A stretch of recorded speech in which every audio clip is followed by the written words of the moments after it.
اللي قدامك ده اسمه مركز الابداع الفني في دار الاوبرا، واللي بيشرف عليه المخرج خالد جلال، واللي قدم لنا المسرحيه الجباره قهوه ساده سنه 2009 اللي كان كل ابطالها لسه شباب ووجوه جديده، واللي نفس الوجوه الجديده دي اصبحوا دلوقتي نجوم وليهم اسمهم. اتفرجي على قهوه ساده 365 ليله عرض، ودول وحوش. انا كان معايا في قهوه ساده وحوش.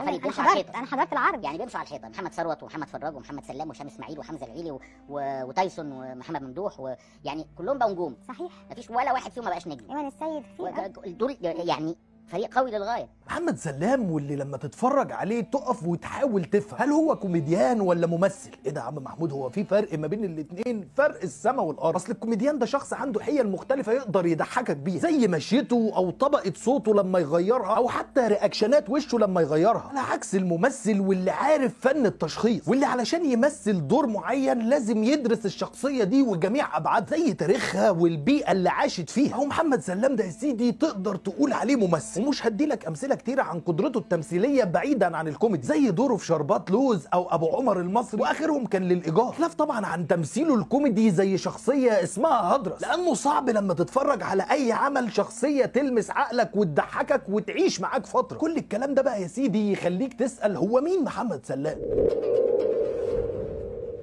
الاسم محمد عبد السلام، والشهير بمحمد سلام، من مواليد 15/12/1983، خريج كليه التجاره جامعه القاهره، واللي مسرح الجامعه كان له دور كبير قوي في انه يطلع ممثل، واللي بالمناسبه يعني هو ما كانش مقتنع بحوار التمثيل ده اصلا. انا في المسرح بتعمل ايه في المسرح؟ بيقول لي بمثل.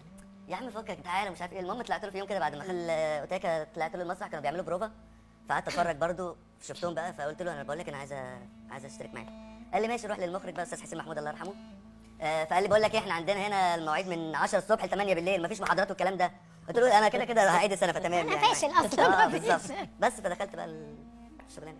بدأ مشواره الفني في 2006 في مشاهد صغيرة في فيلم الرهينة، ولكن بداية ممارسته للتمثيل الحقيقي بعد ما اتخرج من كلية التجارة، وبالتحديد لما التحق بالورشة الفنية اللي كان عاملها المخرج خالد جلال، واللي كان بيشارك مع النجوم الوجوه الشابة اللي حكيت لك عنهم قبل كده في مسرحية اسمها قهوة سادة. المسرحية دي يا سيدي اتعملت سنة 2009، وبرضه المسرحية دي بالتحديد كان لها دور كبير في انطلاقة محمد سلام في عالم التمثيل، وبالتحديد لما شافوا أحمد مكي من خلال المسرحية دي. انا وهشام اسماعيل كنا في مسرحيه قهوه ساده، فاحمد مكي جه اتفرج على المسرحيه فعجبته، وكان بيعمل فيلم تيرانتا، فشاف ان انا وهشام، فبعد كده جه تاني مره مع استاذ احمد الجندي، فاحنا قاعدين بنمثل وشايفين احمد مكي جه تاني، فاللي هو في ايه ماشي تمام.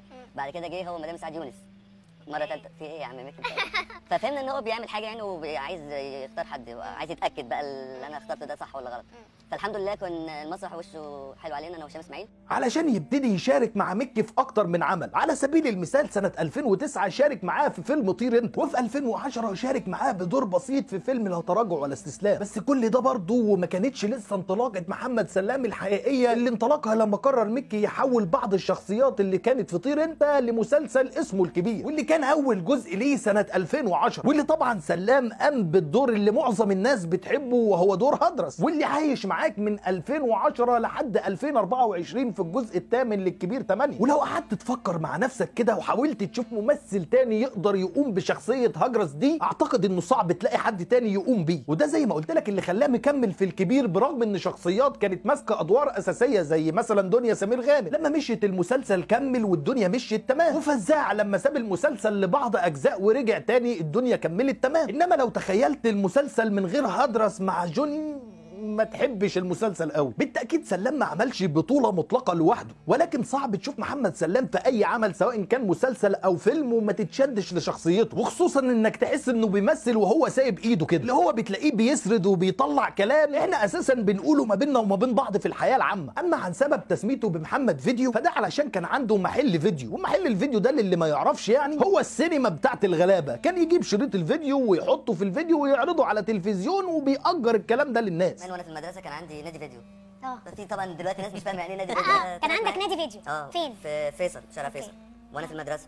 اصلا هو ده يعني تقريبا هو ده اللي خلاني افكر ان انا امثل. سلام مش بس ممثل شاطر، هتلاقيه برضه على الصعيد الشخصي فهو انسان، وخصوصا موقفه المشرف قصاد بيومي فؤاد لما رفض انه يروح السعوديه ويشارك ويعمل مسرحيات في وسط اللي داير حواليه، رغم ان كان في مغريات ماديه كبيره، برغم انه كمان عارف ان الناس اللي رفض يروح يشارك معاهم والقائمين على المسرحيات دي ناس تقيله وممكن تاثر بشكل كبير على مستقبله الفني، الا انه كان صاحب دور وموقف مشرف الناس حبته وحيته عليه. اما عن حياته الشخصيه فبتتلخص في الصوره اللي حضرتك شايفها قدامك، وهي صورته في فرحه. سلام من النوع اللي بيحاول يعمل نوع كبير من انواع الخصوصيه حوالين حياته الشخصيه، يعني لا هتلاقي له لقاء هو ومراته ولا صور هو ومراته غير صورته في فرحه واللي انتشرت للناس كلها، غير كده صعب تلاقي. ولو وصلت معايا لحد الجزء ده فما تنساش تقول لي رايك، هل محمد سلام كممثل شاطر وموهوب ويستحق مساحه اكبر من الادوار ولا لا؟ ما تنساش تسيب لي رايك في الكومنتات، وهي دي القصه وما فيها.